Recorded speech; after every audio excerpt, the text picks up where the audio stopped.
All right. This is Joe Turner. I'm the host of City Manager Unfiltered, a podcast by City Manager for city managers and other public sector executives. I'm really looking forward to this interview. Sara McGuffin is my guest. I met her online about a month ago, and we had a pre-interview chat. She has a very fascinating story that I want to share with everyone. Everyone knows that I tend to beat up on councils and mayors for for poorly treating our brothers and sisters in the profession. But Sara has a fantastic, wonderful story about her council, and she has an interesting life story. And I'm eager to get into this interview so you can share it with the listeners. Welcome to the show, Sara McGuffin. Thank you so much, Joe. It's a pleasure to be here.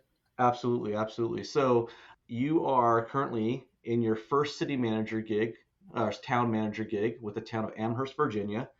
You've been there for almost 6 years, Yes. and you're also an adjunct professor at Virginia Tech. And one of our first interactions was actually an invite for me to speak to your students. And then through that conversation, I learned about your story a little bit, and I thought, man, it would be great to have you on the podcast to talk about it. I'm so happy to be here. And, I feel like when our students go through the local government management certificate program at Tech, they either exit that going like, man, this is what I want to do, or holy crap, I'm going to never be a manager. I'm going to sit in like the second or the third chair. It's been interesting because I've gotten quite a few students who reach out to me from time to time, and I'm amazed that I haven't scared them off. So I'm very happy that we still have some people wanting to enter the profession because it is a very rewarding profession, even though it has its challenges and what have you. But you entered the profession by way of being a planner, right? And Correct. why don't you give a little bit of a backstory so listeners know how you sort of came up through the ranks? So I like to tell the story to my students and say that I am proof that you can indeed do it all, have it all as a woman. You just can't do it all and have it all at once. Okay. So I, did the whole college grad school thing and went straight from graduate school. And I had a HUD fellowship in grad school, which was an incredible experience. And then I got a job as a planner in my home county in Virginia, which was Chesterfield County, which is a large and growing suburban county. And I worked my way up in Chesterfield. Chesterfield was an extraordinarily good employer to me. They are really supportive of employee growth. So I got a chance to try and do a lot of things. And when I became a mom, they were really great to me as a part-time employee. Back in 1998, when my first child was born, that whole like remote work and part-time working was not a thing. And Chesterfield was just really supportive to me as I kind of worked my mom journey. And so I spent several years there as a part-time employee and did a lot of weird schedules and remote work and everything else. Then I stayed home with my kids and I had a small business. I had been a dance major in college before I decided to get serious with academics. And so I went back to teaching dance and I homeschooled my children and I ran a church ministry and did all kinds of things like that. And while I was a stay at home mom who's a type A personality and does too much crazy stuff, I also served on my local planning commission. And then I ran for the board of supervisors. So I got elected as a board member and I ended up taking office the same month I went back to work. And I went to work for a rural county this time, Cumberland County, as the planning director. And then while I was there, I did lots of fun stuff. I got to do all kinds of land disturbance, ENS review. I was the water treatment plant operator, got a water license, and Really? I did. Wow. I did. And then I came to the town of Amherst, and I came to town of Amherst literally the month after I stopped being an elected person. So I finished my term of office, didn't run for reelection, and then came here as the manager, which was a different community than where I served as an elected person, and came here in January of 2018. Man, you have a fascinating backstory. I knew some of that. I didn't know all the details. I didn't know you were involved in wastewater plant operations. And I did know you had your dance company. And I thought that's pretty cool because I have talked about, I think sometimes in our profession of city managers, town managers, that too often we don't have the ability or we lack the ability to see things through the eyes of a private sector business and the challenges they go through. And so I'm a little critical in that regards of our profession. I think we could be better in that regard. And so you signed the front of the check as well as the back of the check, whereas most of us just sign the back of checks for our entire life. And it's just a whole different ballgame when you got to sign the front of the check and pay those bills, right? That's right. Yeah. So you basically had this massive. Oh, one other thing I would say too. I was a stay-at-home dad. I don't know if I shared that with you in our pre-interview call, but I was a stay-at-home dad, and I did that for 2 years around the same time you did. But there wasn't a remote option for me. I was just literally a stay-at-home dad. And I did that for 2 years from like, roughly 2003 to 2005. And that was an interesting time in my life. It gave me a different perspective on motherhood, single motherhood, family dynamics. It's a rewarding but very challenging exercise to be a stay-at-home parent. Oh, And it's an insane thing. I tell people that because I had worked part-time for years, and when I went to being a full-time stay-at-home person and then was homeschooling, I had about 6 months, and I don't know if you experienced this, but I had about 6 months that I was seriously fighting depression. Like, there's a whole part of me that I didn't realize how much I was wedded to my self-image as being a professional person, and when I gave that up and had to retool my own self-image, that was a really difficult adjustment for me to make, and then after I made it, it's like I never had to readjust that again. It's like a lesson I learned that you are not what you do, you not for a job. You're what you do in a broader sense of what good you do in the world. And so when I stopped thinking about it was the paycheck and I started thinking about it was the overall benefit to the world, made my life better in a million ways. yeah, I think being a male, I have a little bit of a different perspective on that. I think a lot of men suffer from the burden of having that identification of coming from work, right? We're so wedded to our work and what have you. So I do think a lot of us struggle in that regard. Looking back, I've never actually thought about it in that context. I might have gone through a little period of depression. I never identified it at the time as being depression per se. I identified it as more of just I felt like my brain was turning to mush and I felt like I didn't have any real stimulation or intellectual stimulation. And so that was a struggle for me. And the other challenge was that when I became a stay-at-home father, I immediately had moved to a new community, and so I didn't have any friends or family in that community, which made it a struggle to some degree. So you're isolated by just virtue of the fact that you're at home with a little one, and then you're isolated being in a new community. So that was an interesting experience for me. But I loved my experience. I loved being a stay-at-home dad, but it was difficult. It was difficult, But my son and I, we have a very special bond. I think because of that, to this degree, it was something that I wouldn't want to go back and do over. I mean, as far as do different, I enjoyed it, and even with all the challenges, I got to be a little league coach, and a little league dad, and go to the practices because I had an older boy at the time as well, and so you got to learn to live with a lot less money. And in California, that can be a little difficult when I was a stay-at-home dad. But we made it work. We made it work. And I've never heard of a family or a stay-at-home parent ever regret staying home, or wish they had more money. It's always the reverse. So it has its consequences, has its challenges, but the rewards, I think, far outweigh that. You've had these really interesting experiences, and on top of that, you've had what sounds like really good experiences with employers, government sector employers, who have been very supportive and kind to your circumstances and what have you. We haven't really gotten into the Amherst situation, but you worked your way up to the planning ranks, and then when did you decide that you wanted to be a town manager? What was the impetus for that? Oh, I was one of those goofy people that knew I wanted to run the place back when I was like in high school. I mean, I always knew I wanted to be the boss. Are you kidding me? No, I've always been a girl boss. No, I was probably 5. No, I don't know. So Uh, how did you know you were ready? you know, Or do you ever as know you're ready? That's an interesting question, right? Because are we ever ready? I don't know. I don't know that we ever are ready, and I think we still continue. I mean, we always have to be growing our skills, right? I think that the thing about being ready is at some point you realize that there is no magic time. It's kind of like being a parent. You're never ready to be a parent, but at some point you're a parent and you better put on your big girl panties and figure out how to do this. And it's really very similar with being the manager. You're never going to have enough training. You're never going to have enough knowledge. There's so much to know and do, and you can't be a subject matter expert in everything. So it's really just about, okay, we're doing this. We're going to take this step. Yeah, you're right. That's a great analogy or a great comparison to being a parent, right? Because the reality is that when you're going through the process, well, speak of your students, right? You have these students that are going to the MPA program. They can get all the book knowledge, all the academic theory, all that stuff. But until you actually have boots on the ground and are going through it, you're just not going to learn certain things. And the amount you're going to learn in a short period of time of just actually being in the position is going to dwarf anything you're ever going to learn in MPA school. Yeah, you got to get something to just get thrown to the fire.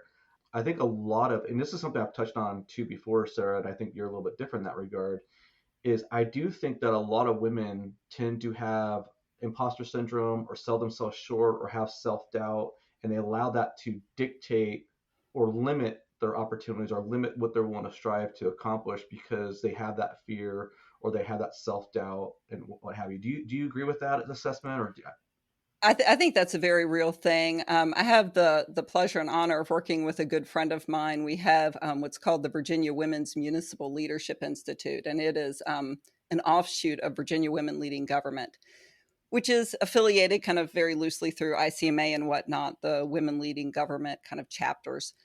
And one of the things we've talked about adding to the Institute, which is a multi-month learning experience for a cohort of women, is that idea of kind of overcoming imposter syndrome. And my middle child was even talking about something else the other day, and she's like, she very much grew up with me saying, like, you got to fake it till you make it. That's how it works. You don't feel happy, be happy, do the best you can until you feel it. And that's true with everything. You got to just get in there and do it. And I think I grew up with parents who taught me that, very can do, go do your best. There ain't anybody else who's going to be able to, do it right off the bat either. You just have to go do your best and keep doing your best. I joke sometimes that as managers that we are paid to be the adultiest adults in the room. that's right? And, Amen. Yeah. and it's less about the idea. I think that the people get intimidated by the, you have to have the specific knowledge, but it's not really that you have to have so much specific knowledge as you have to have a lot of emotional intelligence and a lot of analytical intelligence. Well, that's not something you get from reading in a book. I mean, we do a lot of book reading, but I mean, even in class, when I'm working through the students in the certificate program, I'm really trying to teach them how to do the critical analysis they need to do to be managers and to think like a manager. Absolutely. So, yeah, the imposter syndrome I think is real, but yeah, you're right. I probably have less of that than a lot of people just because I grew up with a family that told me you can do whatever you want, go get them. I love it. I love it. You have a fire and an energy to you that is, I would say, atypical for a lot of females in a good way. And we're going to talk about that because you are a motorcycle chick. You like to ride motorcycles, right? And you're an outdoorsy person. So you're a little bit of a risk taker in that regard. I think when it gets to the point of being a city manager, you talked about subject matter expertise and whatnot. The reality is that in a lot of respects, if you're coming up through the ranks and want to become a city manager, the more time you spend in one spot and develop a specialized skill set or knowledge, you end up getting pigeonholed on that track and can't break through to the ranks of, or it's more difficult to break through the ranks of being a city manager. And I think the other component that you talked about that also needs to be addressed is just the ability to interact and deal with people, right? People management skills, which is kind of what you talk about with emotional intelligence as well. I've had a couple of longtime department heads, like public works individuals who want to break into city management, and they feel frustrated and they feel like they're bottled in because they've been a public works director for 20 plus years. And so the key, I think, for a city manager is not necessarily having the subject matter expertise in all these areas, but the ability to understand what you do not know and how to ask the right questions to get you to where you to get you the basic minimum knowledge or proficiency so you can actually run the city or oversee those departments, right? And depending on the size and scope of your organization. But I think actually city managers would be better served if they started figuring out how to ask better questions, Right. right? To Than be actually better learning. knowledge Yes. synthesizers, to be better knowledge analyzers. How do you communicate that information? Those are all the pieces to it, right? Absolutely, absolutely. I will delve into a little bit of a personal experience on this because I am a question asker, and I ask a lot of questions, and I drill to the second, third, fourth, fifth layer, and you have to also be careful because when you're doing that, you can also alienate and frustrate your staff because the staff feels like they're maybe being grilled or they're being prosecuted or what have you. So I've run into some of those situations as well. But at the end of the day, I just want to get a comprehensive understanding of what's going on so I can make the best decision possible. And the only way you're going to make good decisions is if you have good inputs, good information, right? Because garbage in, garbage out. But going back to your wild side, right? Because we got we got we got a biker chick on the podcast with us. Tell us about that. Yeah, so I just always have been one of those people that like do adventure, like adventure. I mean, all the way back in college, it's like, what do you want to do for an elective? Oh, you mean there's winter camping where you can go camp outside in the Adirondacks and you can like sleep in a snowmound? Yes. You know, I didn't have a car for most of my years in college. I had a motorcycle. I was paying my own way through college, and motorcycles are a lot cheaper, especially if you have had a habit of getting speeding tickets, which I did when I was younger. So, I mean, I just have always been that kind of adventure personality. And, I put my motorcycle away for a long time after I had kids. Just I did other things. I mean, I feel like my adventure after I had kids was, being somebody who would homeschool these three wild people and, do all the things with kids. But then I picked it back up again when I met my now husband, and I got what's called a dual sport, which you can ride on the road. It's a plated bike, but you can also ride it off road. And, we obviously do all kinds of things and hike and bike and kayak and mountain bike and have a good time, do the wild stuff outside. So you have this history of being outdoorsy. Is your husband outdoorsy type too, or did you bring him into it like kicking and screaming, or walk No, me through no, that? he is in Wyoming right now with a group of his guy friends, and they are doing what's called a backcountry discovery route. So they are motorcycle camping across dirt roads and trails in Wyoming right now. All right, all right. So you had a co-conspirator, right? So after you've been a stay-at-home mom and you got your kids raised and going through school a little bit and get to older age, you met your life partner here and kind of rekindled that romance and that love for the outdoors, right? Absolutely. And that kind of brings us to the heart of our story today, a little bit that we want to talk about, and that is you were out riding motorcycles a few years back, and why don't you take us through that little experience? So it was, of course, during the time of COVID. So we are talking the July 4th weekend in 2020. And my now husband and I were dating back then, and we went and we're trying to do the things that you can do during COVID and not be, breaking any rules. So he works for local government as well. So we're like, okay, going outside and seeing friends. So we went to a camp out. Nobody's got any contact with anybody except the people in your own bubble. So we go to a camp out, have nice, hang around outside by the fire sort of thing, get up the next morning, and we go to ride with one of our friends out through the George Washington National Forest. And we're riding this really gnarly trail. And it's a trail that I had run before, and I had run it the easy way. So, the easy way of going through this trail, you go down this very rocky hill. And my husband, now husband, said to me, he's like, let's do Union Springs, but let's go up. And I was like, yeah, okay, like, let's give it a try. I don't know if I'll make it. I mean, I might fall over, but if you do a lot of off-road motorcycle riding, you fall over and you get up and you dust yourself off and you rock the heck on. So we went and we were going up Union Springs, and it's this, I showed you a picture. It's all these rock ledges, and you have to make your way up the rock ledges, and then you have to kind of curve around the biggest rock, which is too big, and then miss a tree and then hook, and then you go kind of up and you've made it to the top of this ledge. So I made it up the top. I didn't fall over. It was amazing.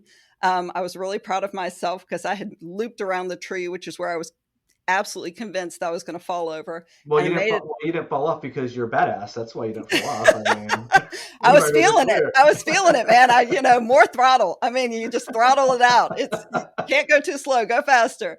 So I made it around. And right as I got to the top of this gnarly hill climb, what I saw was a blinding light. I mean, just absolutely, like, how, I'm a Gen Xer. We saw those terrible movies when we were kids about like when nuclear war happens and you've got the Yeah, blinding light. That's the blinding light I saw.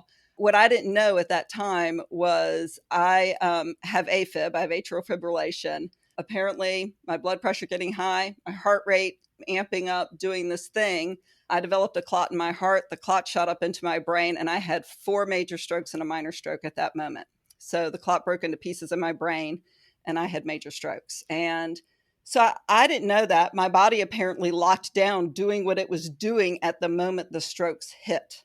So I kept accelerating and going forward. yikes. Unfortunately, the dirt road curved to the right. And so what happened is I kept going forward and I literally accelerated off the side of the mountain Yikes. and went down a really awful ravine, never slowed down, never turned, never braked.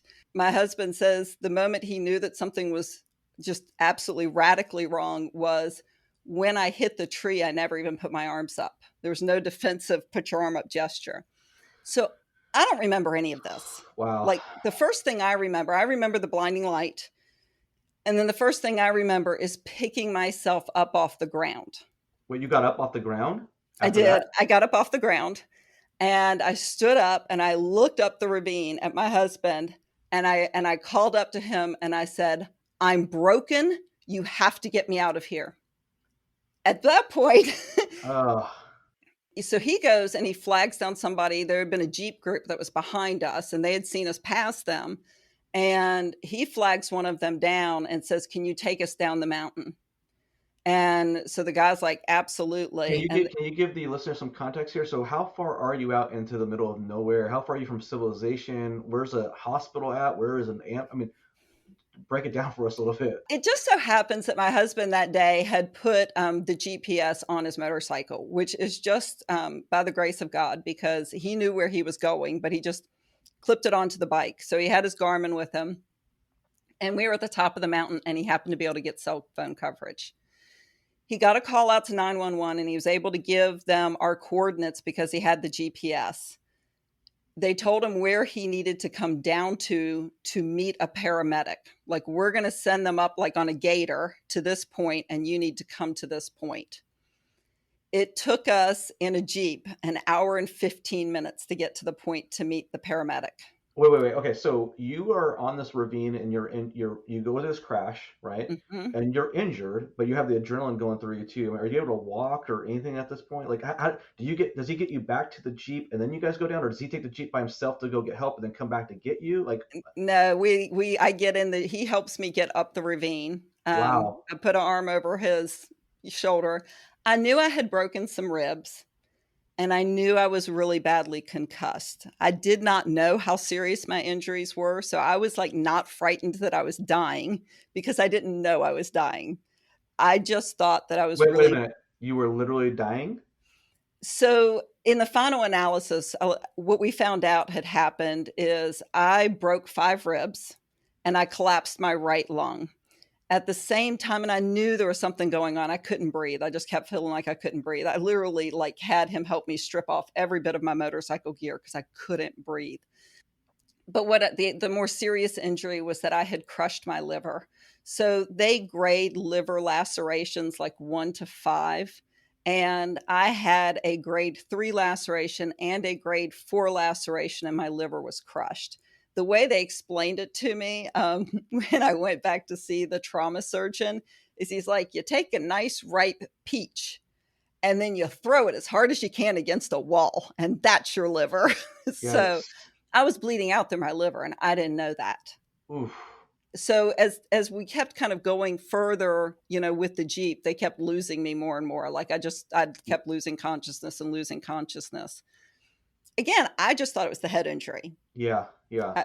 but it was So it is was it a. just you and your husband in the Jeep, or does he have somebody else helping you at that time too? So the Or you and friend your, that I'm sorry, you and your boyfriend at the time because he wasn't the your husband. right, Yeah. so he flagged down this guy in the Jeep, and the guy on the Jeep was on his third date with a girl. Oh, And he and his date took us down the mountain, and he was really amazing because he was ex-military, and he was just sitting there like directing and navigating people to move over. And I mean, and my husband said that, like, he said you could just watch the mirrors barely go by each other.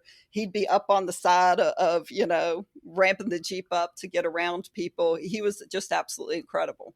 wow. So he got us off that mountain and got us to the paramedic. The paramedic had this gator, takes one look at me. I don't remember any of this. This is just him telling me this.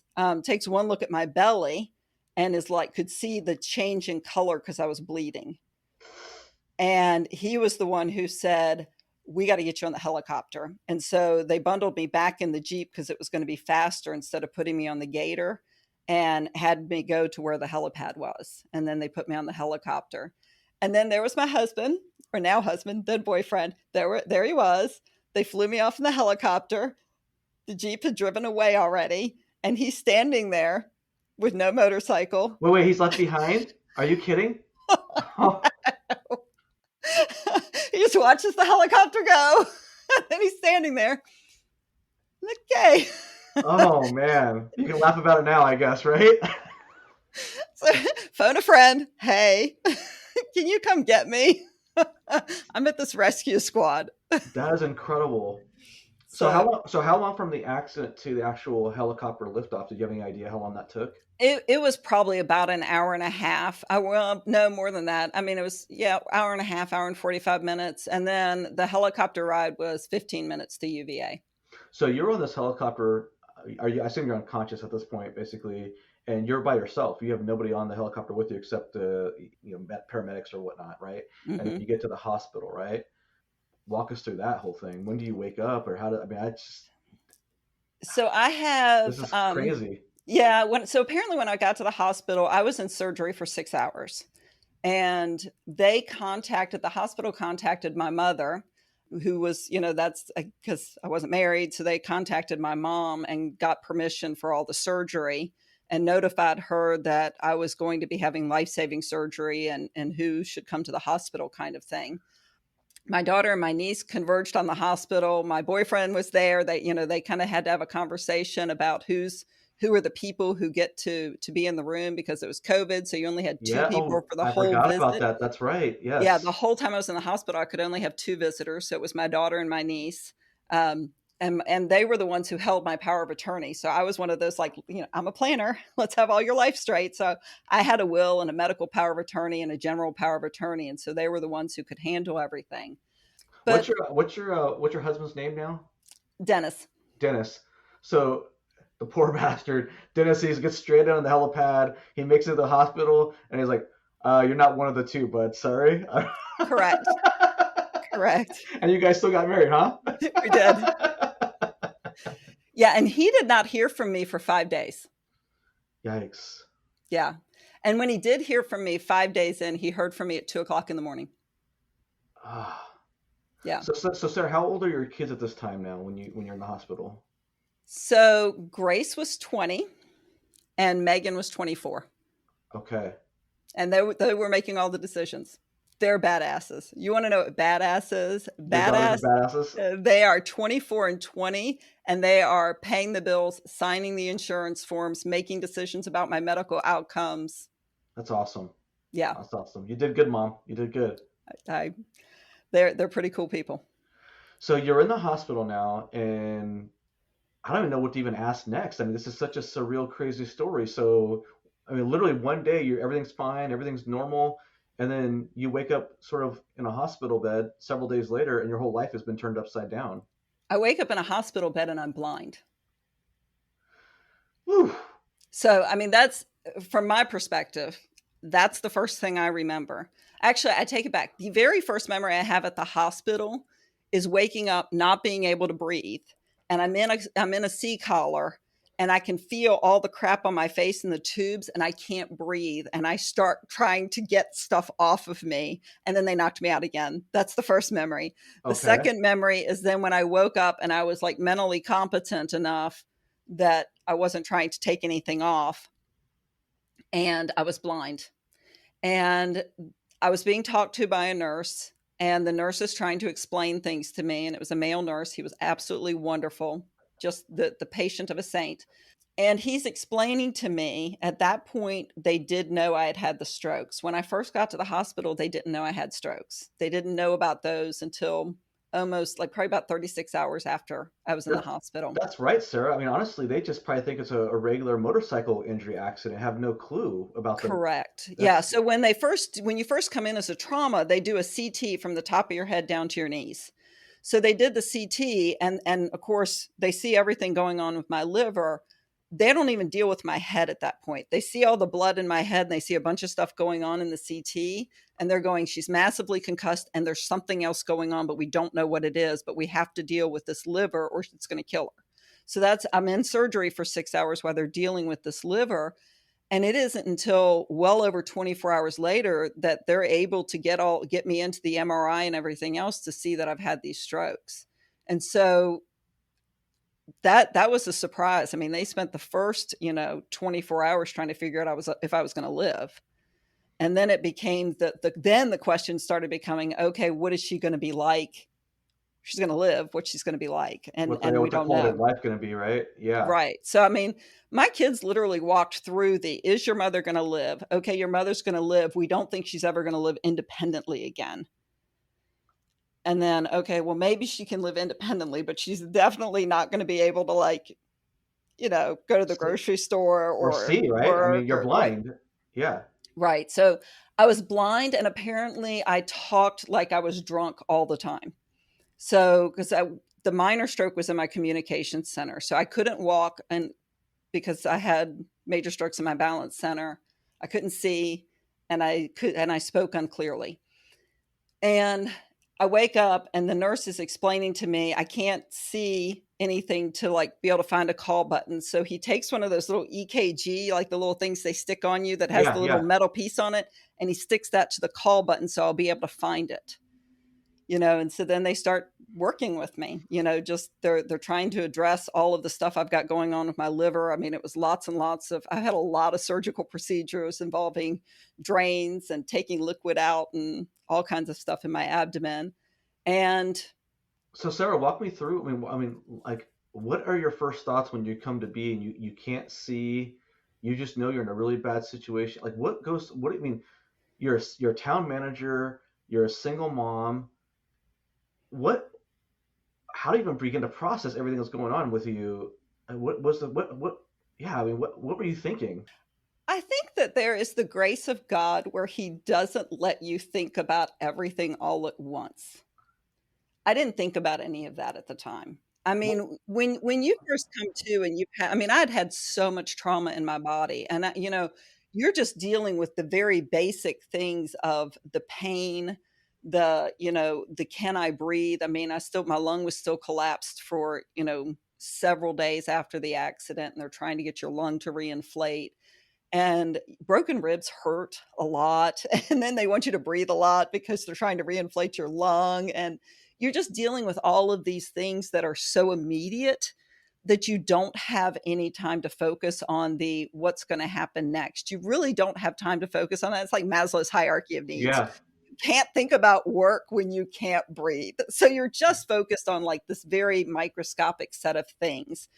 And I really probably was about a weekend before I started kind of going like, "Oh my god, like what's going to happen?" And that was about the time I was really getting to talk to neurology about what had happened in my brain, and them going like, "Okay, so, they had already looked at my MRI and said, the strokes caused the accident. Now tell us what you remember." And then when I told him, he was like, "Yep, that's when you had the strokes." And Yeah. so and then literally we're 3 years out now, and I've just now found out that it's what caused it. So, I've got an internal heart monitor, and they're like, "Yeah, you got AFib. We can watch it happen."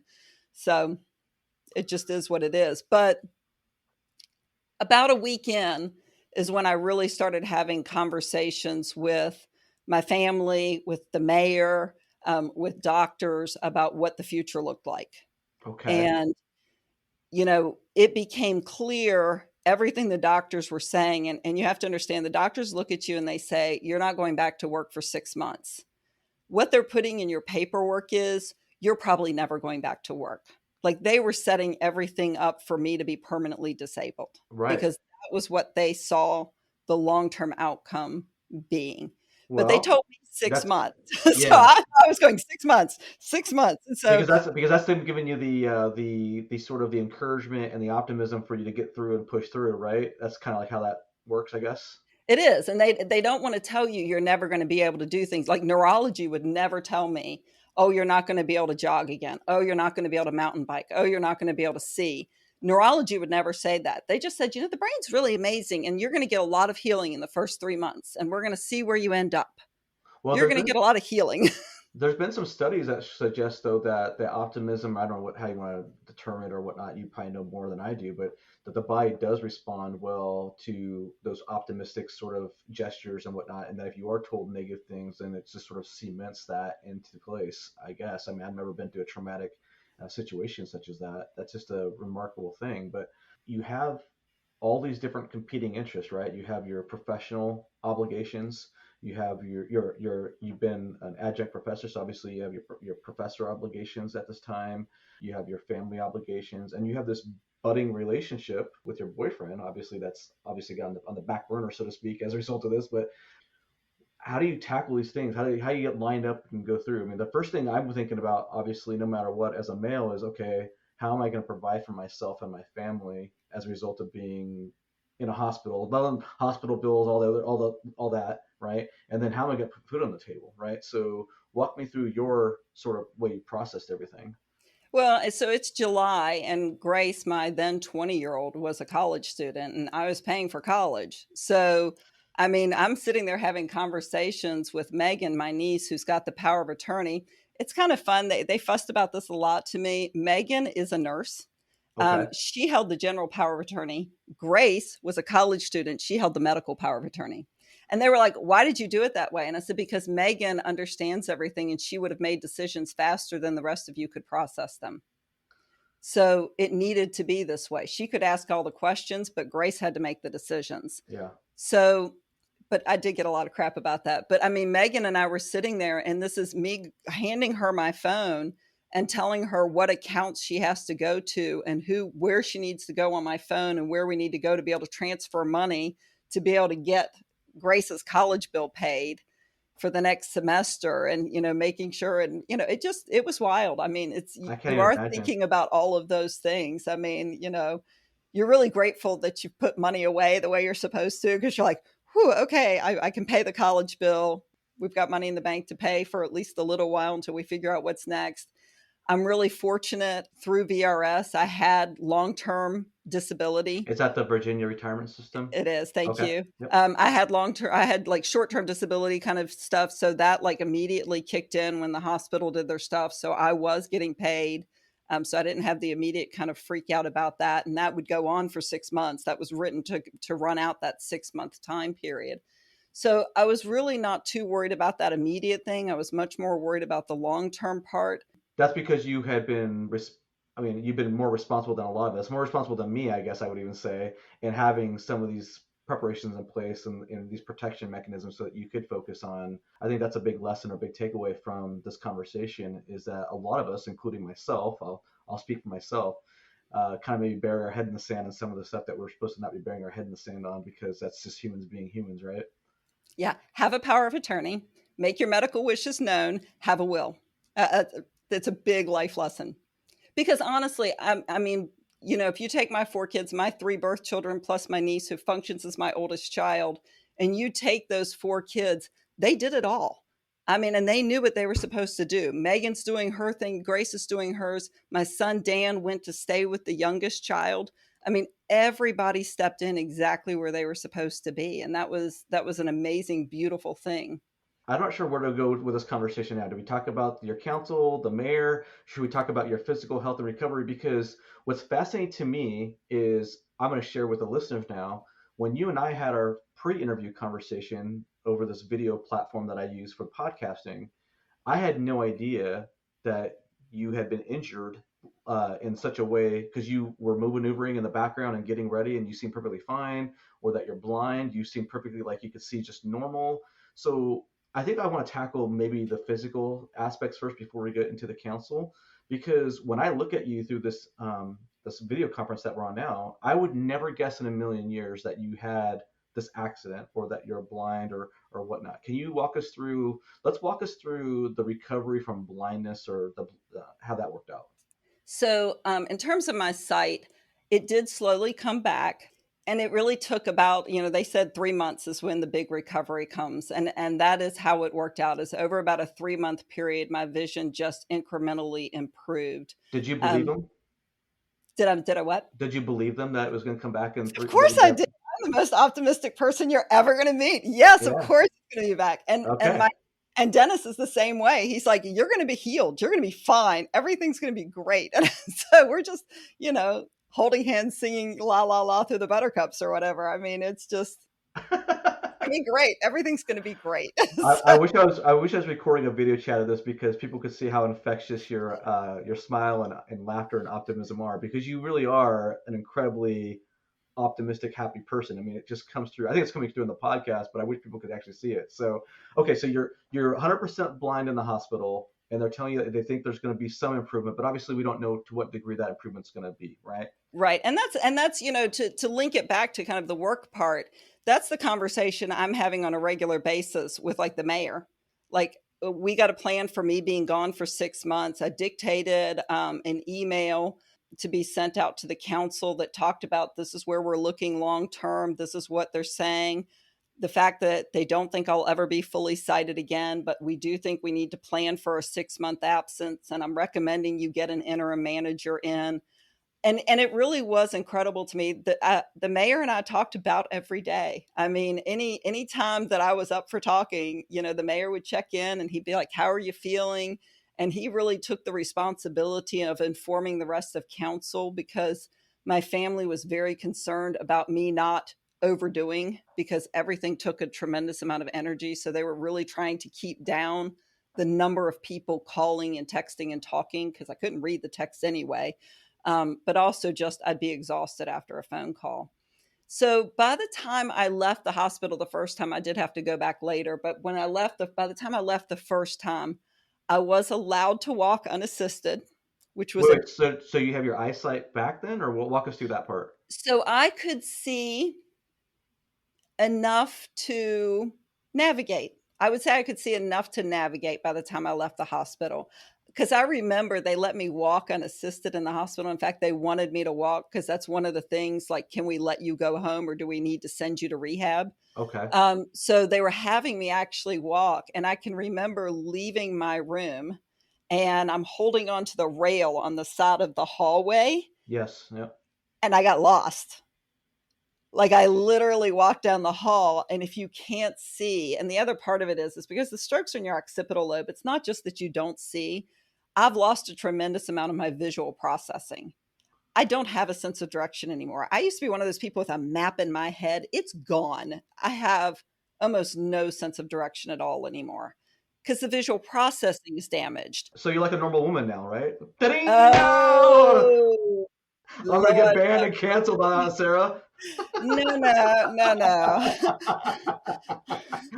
I I mean, kid. I kid for all the wokesters listening on the podcast. I'm kidding. I'm kidding. at least I can ask for directions. Oh man. So 3 weeks out, I could see well enough to navigate.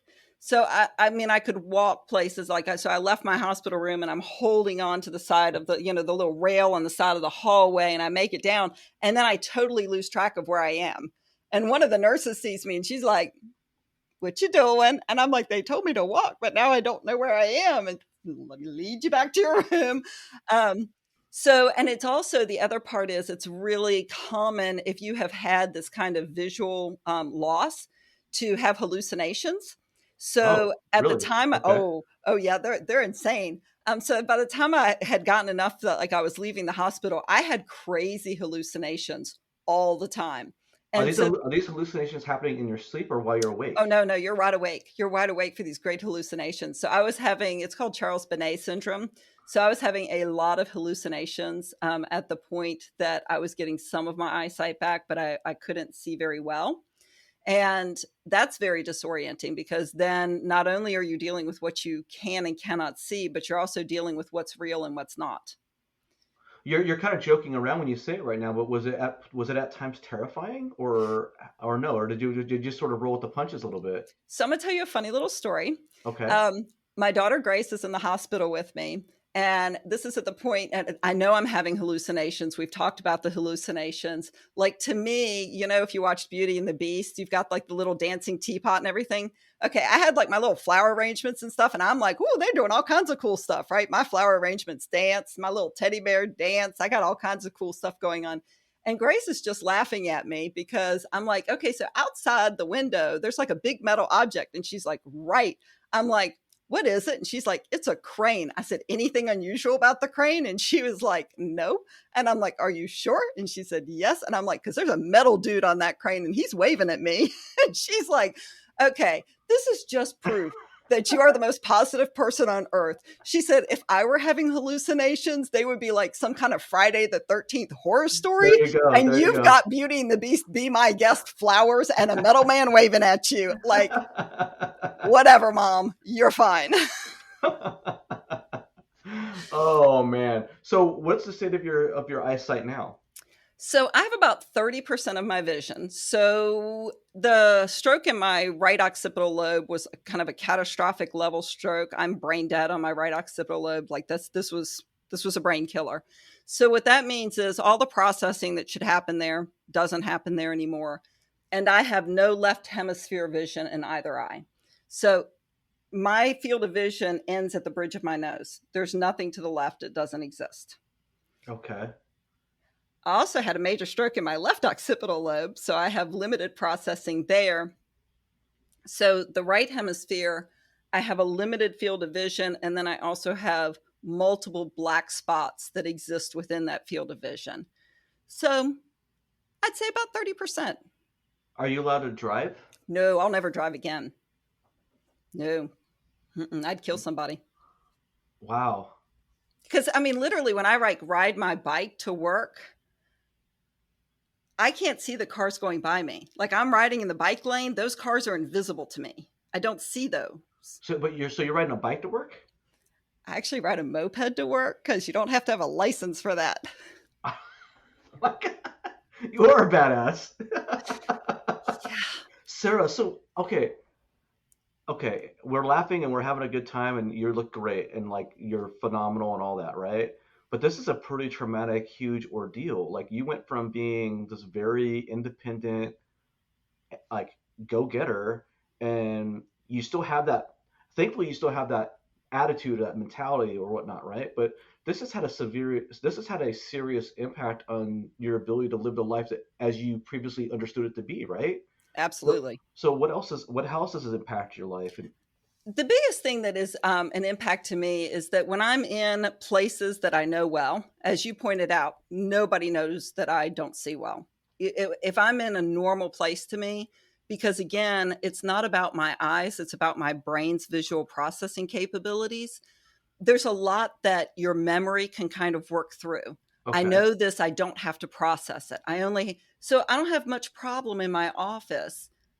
I'm aware of the fact that I don't see well, but I can kind of tune out a lot and focus on the thing I need to, and my processing can manage that. When I go into a new environment, the stimulation that comes from all of that visual stuff and what I can't process is really overwhelming. Meeting new people, like learning faces, holy crap, that's hard. So hard for me to learn a new face because when I look at a person, if I'm looking at their eyes, the whole nose and mouth part of their face is invisible to me because of a black spot I have. Oh, So it takes a really long time for me to form the because picture. you have to see them in pieces, right? I mean, you can't see it all at once. You got to get the little pieces I'll of it put together. never see a face all at once again. I will never be able to do it. And so you have to learn faces and pieces and allow your brain to start to knit that together into something you recognize. Does your brain have the ability to do that then? So, like for example, you and I, we've only met a couple of times, right? And you can only see certain parts of or whatnot. But over time, if you and I were to have say 20 interactions, can your brain actually get to the point where it does piece together these different pieces of my face, and therefore you can have a recognition? It does. That's amazing. It That's does. amazing. And it's really interesting because, some people are easier to learn than others. Some people have more distinctive faces. Men with facial hair, you got a beard and a mustache going on. Yeah, That's so hard for me. And then if you shave it off, you're a new you're person. lost. Yeah, Yeah, yeah. new person. So it's very strange. So facial recognition is hard. New places are hard. Crowds are the most intimidating thing in the world because, again, I can't see when there's somebody beside me. I mean, I've been in the Food Lion right here in town, a place I know well, a place I feel comfortable going in by myself. And a small child will just, how children are in a grocery store, will come in from my left side and I'll almost run them over with my cart. Yeah. And it's very frightening to me because I don't ever want to be the cause of injury to anybody. And it's so stuff like that's just very intimidating and frightening and scary. And so when I go to places that are unusual for me, I either am going with somebody who's going to be a guide to me, who's going to be on my left. So I spend a lot of time holding on to a shoulder and arm of a Right. friend. Right. Um, or I do have, the white cane when I go places and I'm by myself and it's a bigger crowd. Like, so if you ever saw me at a conference alone, I'd have a white cane, because it's the signal for other people. And it also, I use it in my left hand, even though my right's my dominant, because that's the side I don't see on. So it keeps me from running into things. The For the first, I'd say, year after my accident, I hit my head a lot, hit my shoulder a lot, hit my hip.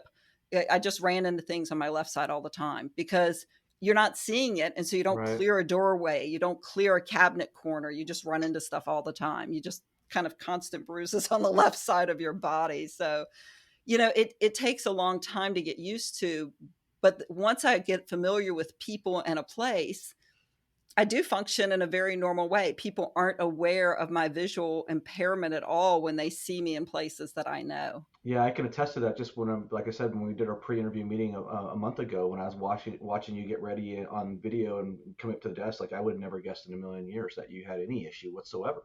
Never, Yeah. never would have guessed. Want to pivot a little bit more to the council side, because your counsel's been phenomenal in this whole situation. And in our pre-interview, the way you kind of talked about it was, hey, you were already mentally sort of writing this off as far as a career for you. Like, hey, this is not going to work. We need to make preparations for you to bring somebody else aboard, right? And your mayor, as I understand it, was basically said, no, we're not doing that. Is that a fair representation? Yeah. So, I mean, I actually had conversations with the mayor. I mean, so I did encourage them, you need to get an interim in. They're saying 6 months, like you need to do all of that. And I was even having conversations with just the mayor, not with the rest of the council. I didn't write this in an email, but I'm telling him, so if council doesn't want to keep me, we need to think very carefully about how we present this information to the public, because honestly, it's fair if a council says we don't want a non-driving manager and we want to go a different direction, but I didn't want that to reflect badly on the town or on the council. So the mayor and I were already, I mean, I was already having that conversation, and he would kind of let me say my piece about it. And then he would say, we don't have to talk about this yet. We're getting an interim. And I was really, I can't tell you how fortunate I was. The interim who came in is Kim Payne, who is the retired city manager for the city of Lynchburg. He works with a firm, the Berkeley Group. They do a lot of executive recruiting and interim management and planning in Virginia and other states.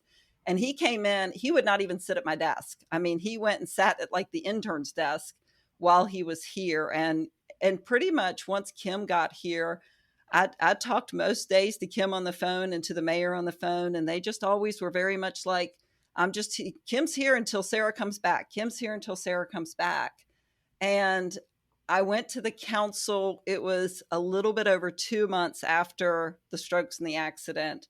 And I went to a council closed session meeting, and I told council that I wanted to come back in a month, which was half the time which the hospital said it was going to take. So that would have been 3 months after. And I told them I wanted to come back in a month, but that they needed to understand that I would never be able to see completely again, that I wasn't going to drive again, that we just really, that I was probably where I was going to pretty much be. So we were in a closed session, and at that time, the longest serving council member looks at me and he says, "Can you do the job?"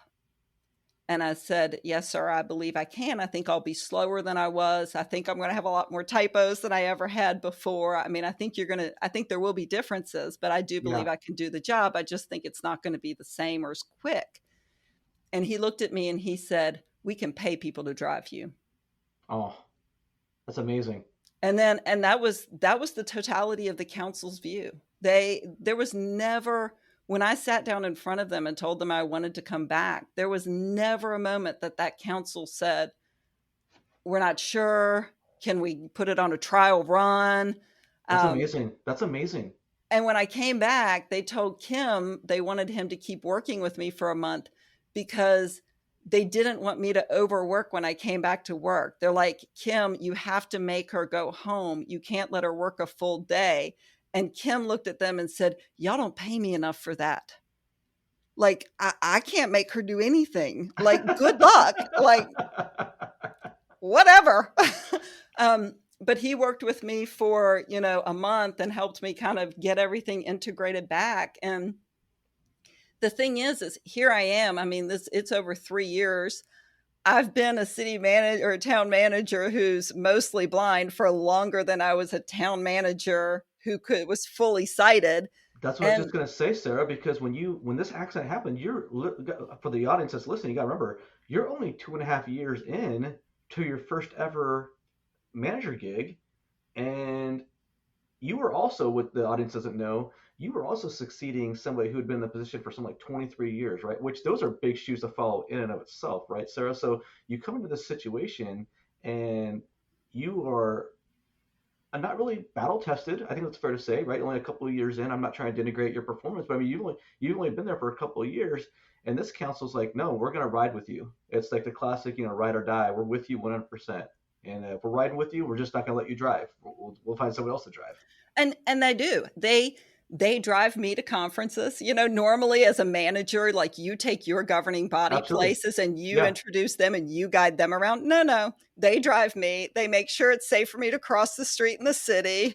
They take me, make sure I get to my room okay. I mean, they watch out for me all the time in strange places because they know that strange places are hard for me and crowds are hard for me. And so they always watch out for me. And there's never been a moment where any person on this council has in any way, and now of course we've gone through subsequent elections. There's never been a moment where anyone in a citizen, a council member, a planning commissioner, nobody's ever said like, oh, we don't think this works for us. It's been nothing but supportive. It's been nothing but encouraging. I've had this, you know, entire time afterwards. I mean, like I said, over 3 years at this point, where it has been nothing but supportive for this entire community. Why do you think your council across the board was so supportive and willing to work with you, and that this was never even an issue? What do you chalk that up to? I think at the end of the day, in their minds, it was always the right thing to do. That that this has been a community and a government that has been very focused on doing things that are right and correct and good and civil. And so they just never had a moment of thinking, if she can do the job and she's been here for us and with us, why are we not for her and with her if she's still doing the job and she can do it?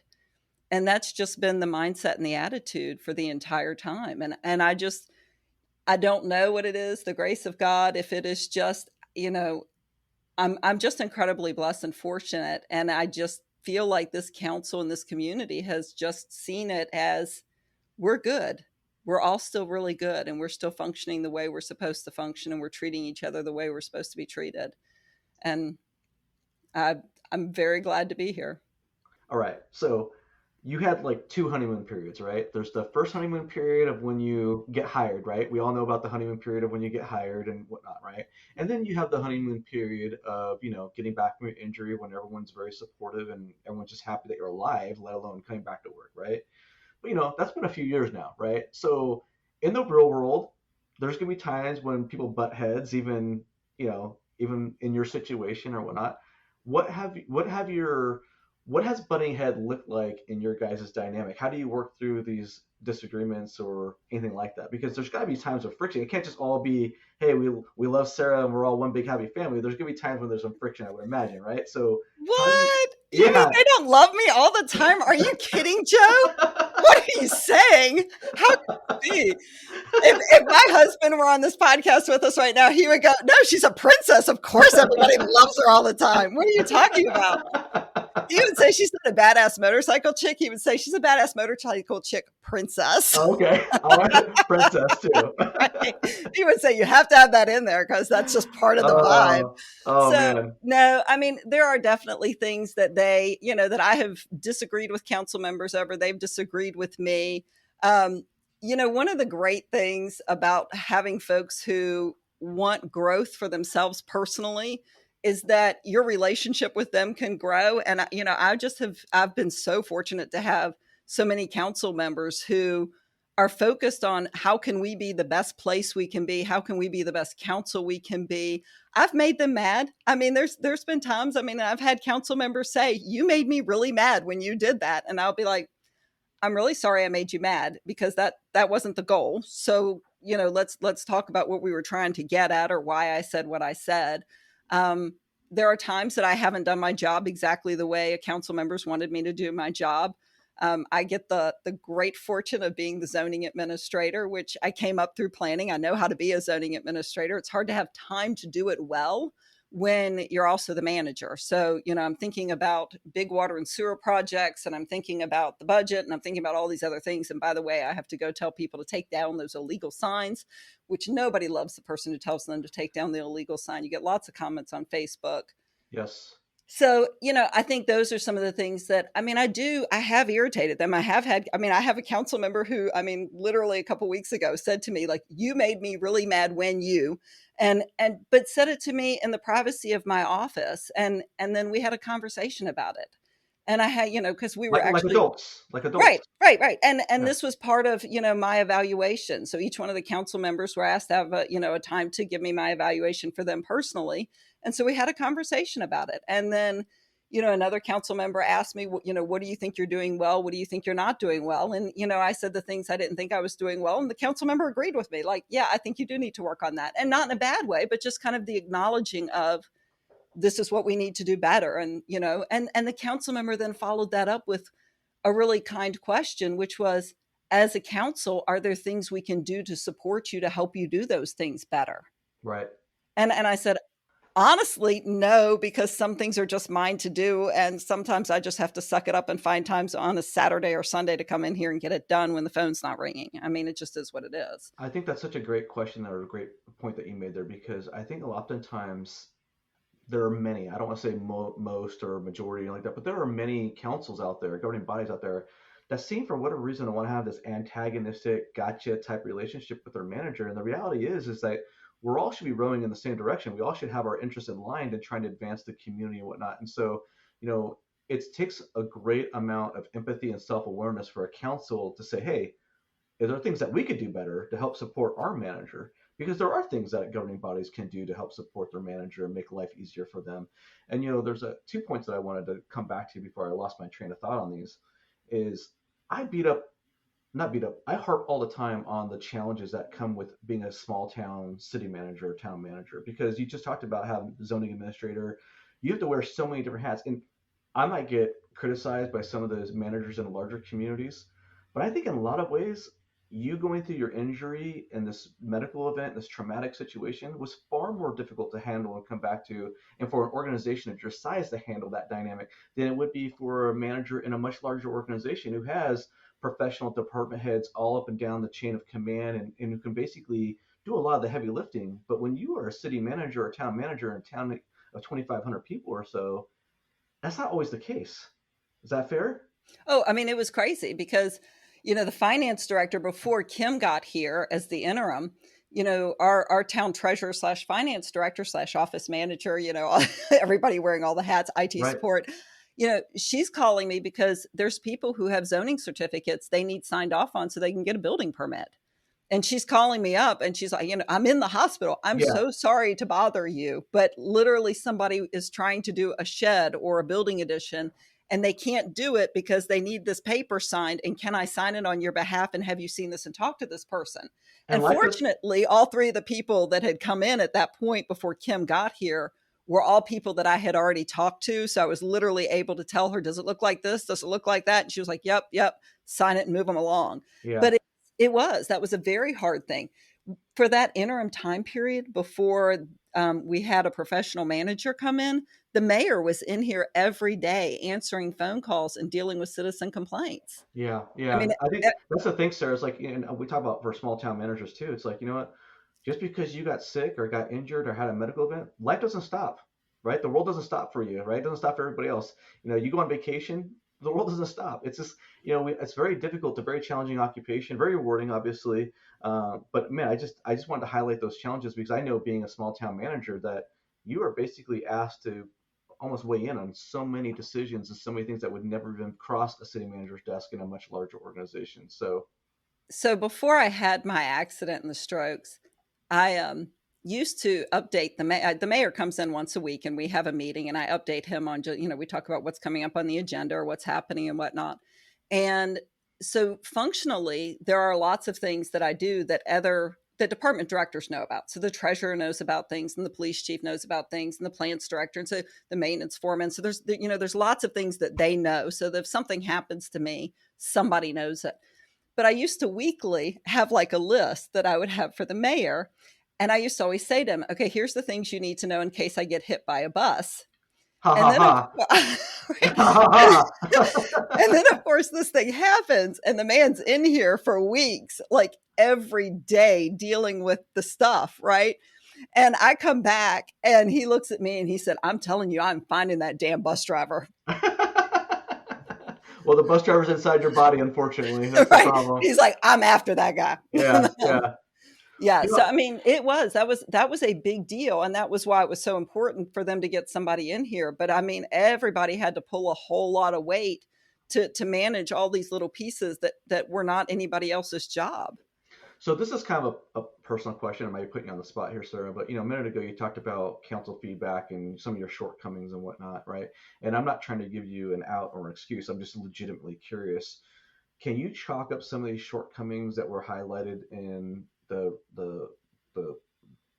constructive feedback by your council up to this injury and this event, or was it independent of all that? Oh no, it's independent of all that. So I don't know if you're a Myers-Briggs person. My personality type, I'm an ENTJ, and I always got ideas and ways we can make things better, and let's go do the next big thing.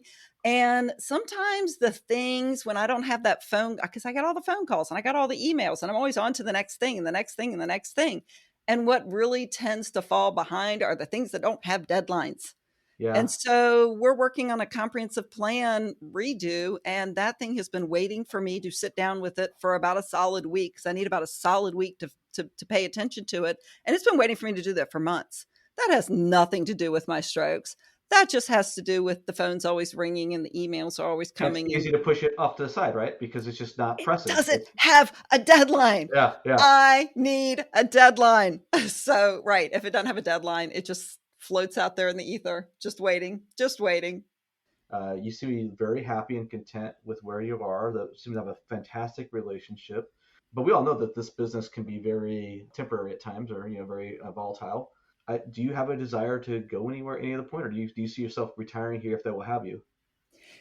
I don't see myself going anywhere. But I'm like you. You don't know what happens in elections, and I've always been very honest with council and with the mayor that it's okay if there comes a time when I'm not the right fit anymore.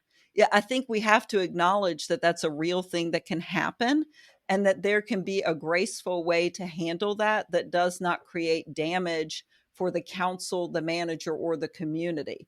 So I've kind of had that conversation at different times with different council members about, look, elections happen every 2 years. We're on this, we've got 4 year staggered terms. So every 2 years we've got a group of people who are being reelected. And when we go through the process in January of redoing our strategic plan and having conversations, if at any point, of course, I'm on an indefinite contract term, so I don't have a time which they could say peace out.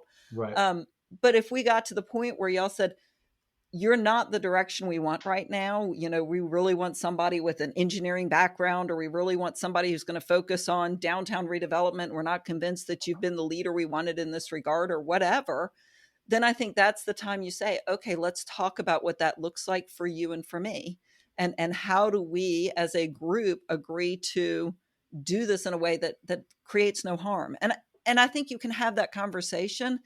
I think it's terrible that so often those conversations aren't had, and it becomes this, you know, Sarah bad or Joe bad. We have to get rid of them and then everything will be great in our community, because that's not really the truth, right? I Right. mean, the Right. reality is that the manager is just implementing the policy of the council.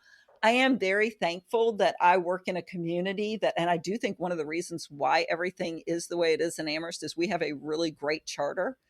Our charter very explicitly lays out the roles of the council, the mayor, and the manager. It is a manager council, relationship. It's a weak mayor, strong manager. That's all laid out fundamentally in the charter. And I think that helps. And that really was done in conjunction with a previous council and the previous manager who really made that so clear. And I think foundationally, everybody knows going in, this is how it works.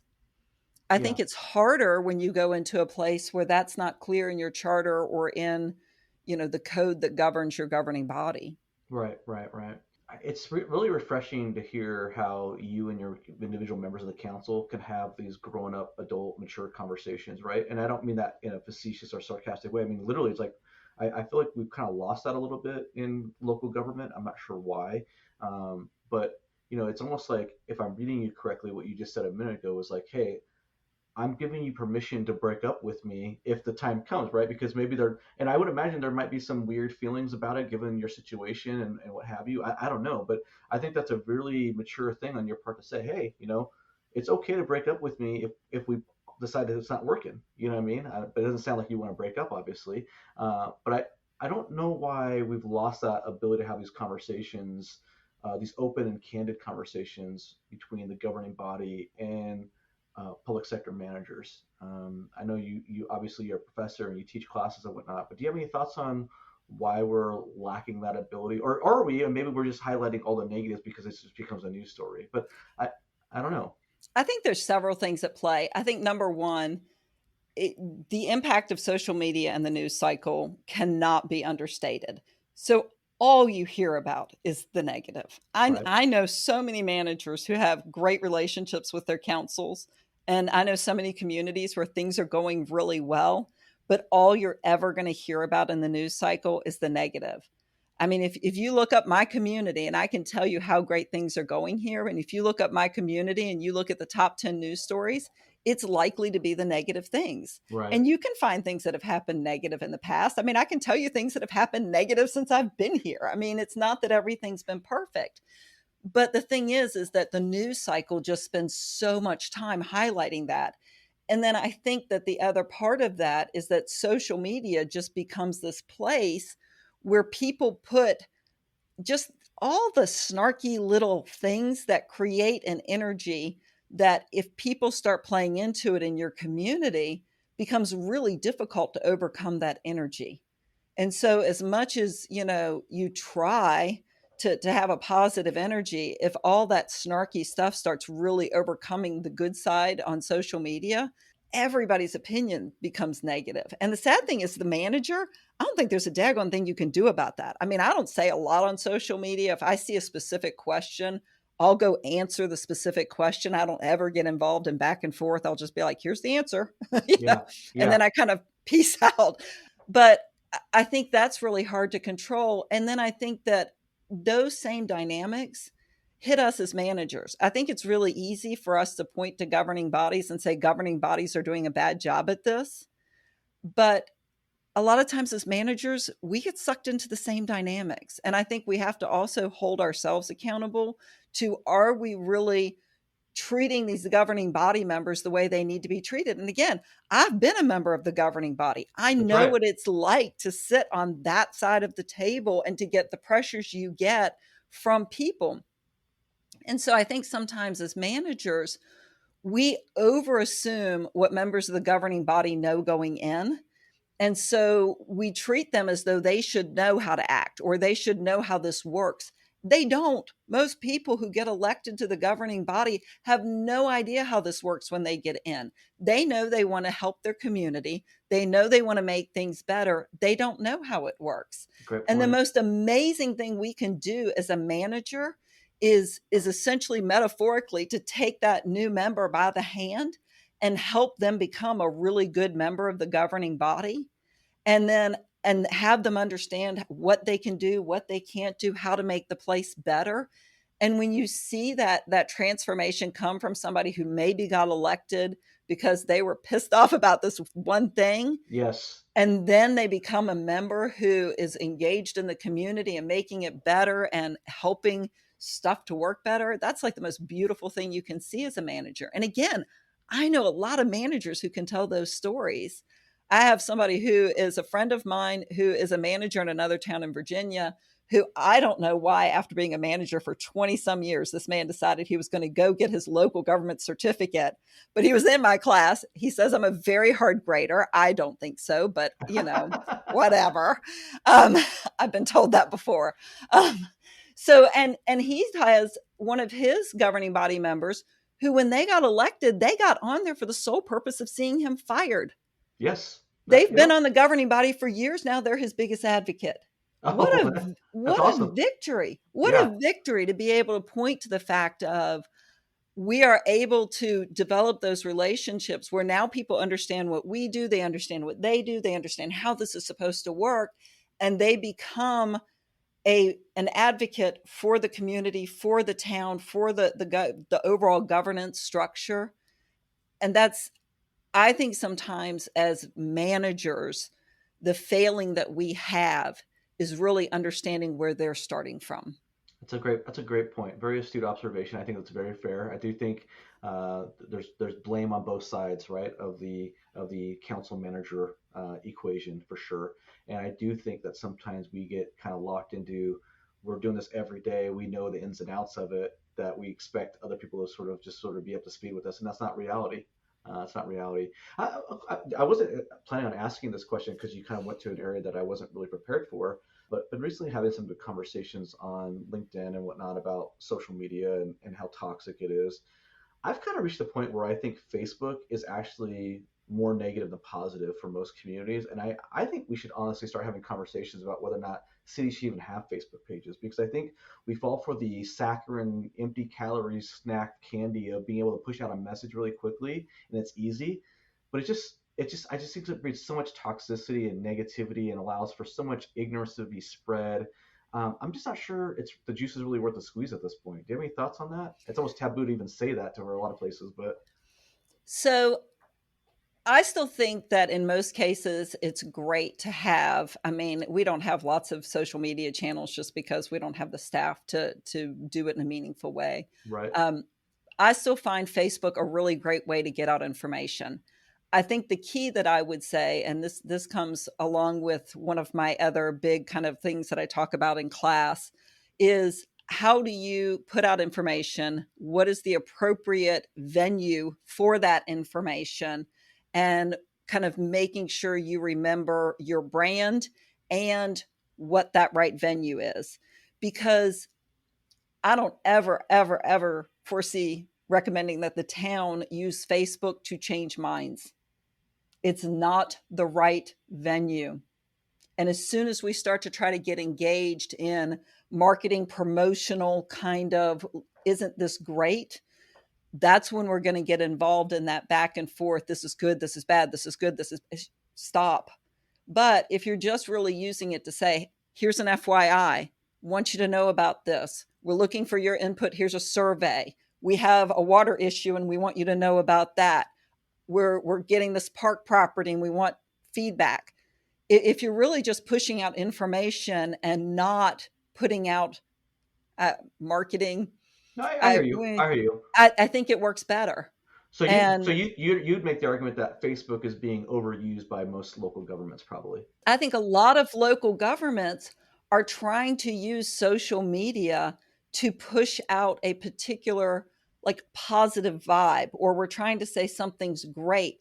And I don't think it goes well because if somebody's got a concern, the first thing they're going to do when you see a post from your local government saying this is great is they're going to go, but you suck here. Right, right. Or they're going to feel a need to go, yeah, but my taxes pay for that and my taxes are too high. And I think that if we just stick to the facts, then social media doesn't burn us so bad. I think social media burns local government when we get into that, more rah-rah marketing kind of territory. And I have the same thought about a lot of things when it comes to how local governments handle bad news or crisis.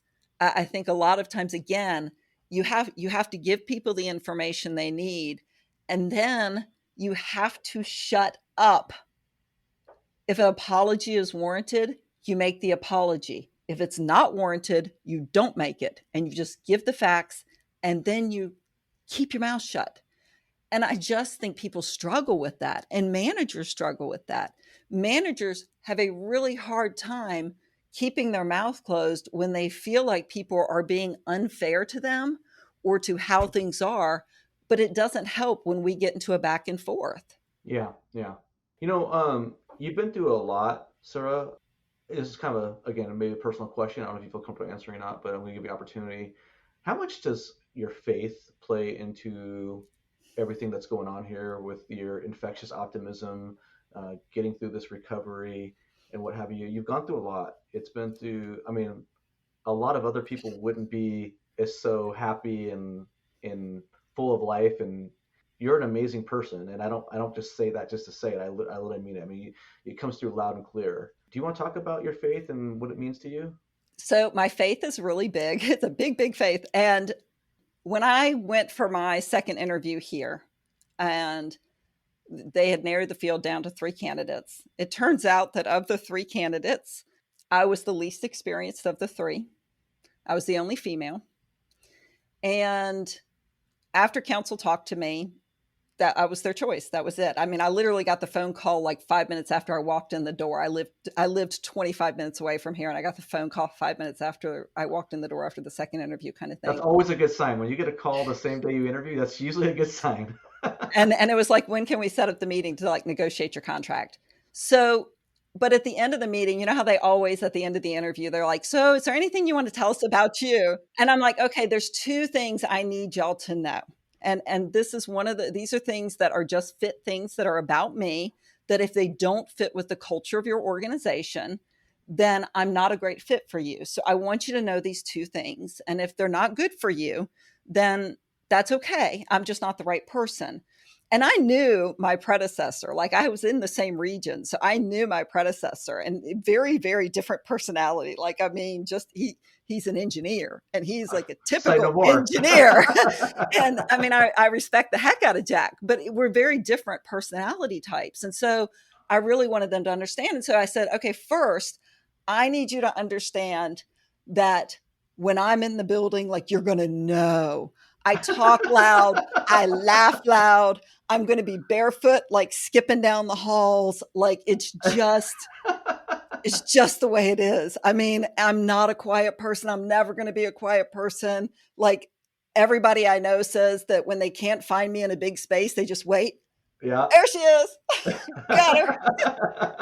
Like, so I mean, and it just is what it is. And so that's not a great fit for some places. I mean, I remember going for a job interview and literally being halfway through the interview and going like, I don't think this is a great fit for me. And they're like, no, it's really not. And I'm like, okay, bye Did you bye. did you really shut them down? You really basically say, hey, this No, is I not really, working? because I said to them, like, I had that same kind of conversation. They're like, well, we're a really quiet workplace. And I'm like, yeah, I don't think this is going to work. And they're like, nope, we don't think it's going to work either. And I'm like, thanks so much.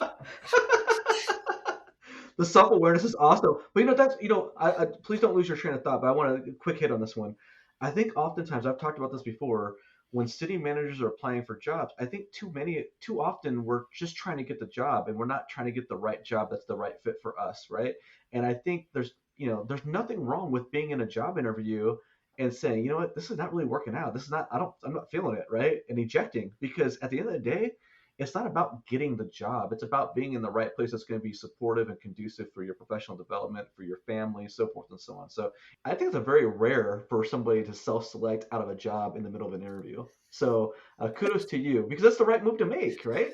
Well, I it just mean, was really clear, and I didn't want to waste their time. And I mean, yeah, and it really was. It was clear that I was not going to be a good fit for that office. I mean, it was like quiet as a pin drop. I mean, I was like, ooh, yeah. and the energy level was like way down here, and everybody was really quiet, and they were asking questions like this, and I'm thinking, ugh. So then the second thing I told council. So going back to that story. So the second thing I told council is I said, I am a person of great faith. I'm a very imperfect person. I don't pretend that like my faith makes me good. My faith is just really important to me. And the thing that means to me is I can't tell you how many times when I have dealt with somebody who's got a serious issue going on, because there are times that we interact with citizens who have really bad stuff going on. And when I see somebody, I mean, I've had people crying in my office. And when that happens, the first thing that's going to happen is I'm going to look at them and I'm going to ask them if I can take their hands and pray with them. And what I told council is, it may very well be that at some point someone's going to be offended by that. And if that ever happens, I will absolutely apologize and I will mean it, because it is not my effort to proselytize to people. It is not my idea that I want to, push my faith on somebody. It is how I, through the Holy Spirit, connect with another person in a time of need. That is where my empathy comes from. And so it is my desire to connect with them at that time of need. And if anybody ever says no, I'm going to be like, okay, I'm so sorry. Let me please tell me how I can help you, and we'll move on. It's not Right. a test for them. It's Right. really a desire to meet somebody where they are. But I wanted counsel to know that, because again, if this isn't consistent with the ethos of this place, then my being here may end up being crossways to what the council wants. And so I just said that as a please understand that's where I'm coming from. And if that is offensive to anybody here, or it does not match this council and it's not a good fit, then I'm not offended by that. I'm just not the right person for you. Right. And Right. that's okay. Find the right person for you. I've had the conversation with students, going back to your thing about, don't try to do whatever you have to do to get the job. I've had the conversation with students where I've said to them, the goal of the interview is for you to be your best authentic self, so that the person who's interviewing you can really understand who you are as a person and determine whether that's a fit. And the higher you go up in the food chain, the more important that is. Yes. Now, we all have our trash authentic self. We're not trying to be our trash authentic self. We want to be our best authentic self, right? Because we don't need snarky Sarah at an interview. Like, Sarah tries really hard to keep snarky Sarah at home when she's having a margarita. Don't need to bring it to the interview. She comes out sometimes at work. I try real hard. Bring it. You're supposed to be an adult. Be the adultiest adult. Be your best authentic self. But I think it's important when you go to that interview, you have to be authentic to who you are. And you have to Absolutely. make sure that in your responses, you are making it clear who you are. Because if they hire a fake version of you, you're not going to be able to deliver that fake version for the next 2 years. And that's Absolutely. your minimum tenure. So figure out who you are and present that to the governing body so they can determine whether they like that or not. I think it's very important that when you're going through a job interview, that you treat it as if you're entering a marriage, because you want it to be long-term success for both parties. And the only way that's going to be successful is everyone's honest and candid about their strengths, their shortcomings, their what have you. So I think a lot of us fall, in all walks of life, fall victim of trying to make that best impression during an interview, and we don't necessarily project our authentic self, right? And we give this sort of manufactured version of what we think they want to see or what they think they want to hear, instead of actually putting out there what they need to hear in order for there to be a successful relationship or dynamic. So, I've already really thought about the idea that if I ever do go apply for another manager gig, which I don't know that I will, I may very well stay here until the end, and we'll see how that goes. But if I ever do apply, I'm going to go wearing, like, the proper dress, and I'll have the pearls on, and I'll do the whole bit, and I'll be wearing the proper shoes and whatnot. But as a prop, I'm going to bring with me a pair of Sperry's that what? match my tennis Oh, shoes. hold on. I wear my tennis shoes all the time. Those are called Sperry's. I have no Sperry's. I idea. wear Sperry's all the time. I have Okay. multiple colors of Sperry's. I have blue ones and yellow ones and light pink and dark pink and striped ones. And that's what I wear like 95% of the time at work. And so, like, if I ever go for a job interview, I'm going to wear the dress, and I'm going to wear the little low sensible heels. And then I'm going to have, as a prop in my bag, a pair of Sperry's, because I'm going to straight up at the end of the interview go, okay, this is what I look like for a council meeting. Let me pull out the hair tie and put the hair up in a ponytail and put on my tennis shoes, because this is what I'm going to look like 95% of the time when you see me, when your citizens see me, when your staff sees me. That's just the reality. Because I think it's important that, again, people need to understand the vibe you're bringing. It's, Yeah, when you get to that end, that manager seat, just about everybody who's making it to that, that interview pool can do the job. that's right. I mean, the people who made it through the first round of interviews here at the town, any of them could have done the job. It wasn't about their ability to do the job. That council's looking for a vibe that Or the right fit, right? right. The fit. Yes. Mm.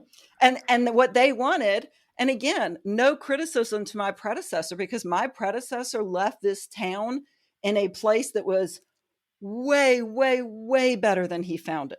This place, when he got hired as the manager, was taking out loans to make payroll.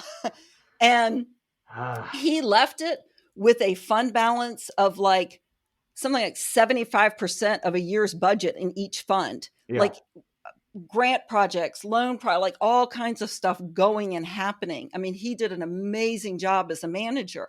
And so, what the council wanted, and I didn't know this going into this interview, but what they had already talked amongst themselves is okay, we want somebody who can keep going all the stuff that Jack had going and make it fun.